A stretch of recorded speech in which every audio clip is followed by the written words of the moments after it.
عن الصحة والحال، فالحمد لله أبشركم والله أني بصحة وسلامة ولا ينقصني إلا مقابلتكم.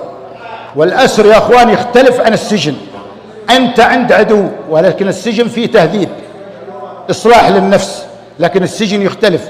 حتى لو كان، وهذا ما حصل 100%، وأنا أكدها لكم إن حصلنا رجال قبائل يتعاملون معك بقبيلة، برجولة، بمبادئ دينية ودنيوية.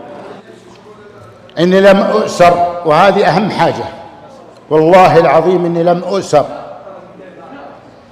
إلا ويدي فوق يديهم والله. ويمكن ما أدري هل وصل الخبر إلى عقولكم الآن أني لم أؤسر إني إلا ويدي فوق أيديهم، ولم أكن ضعيف أو ذليل.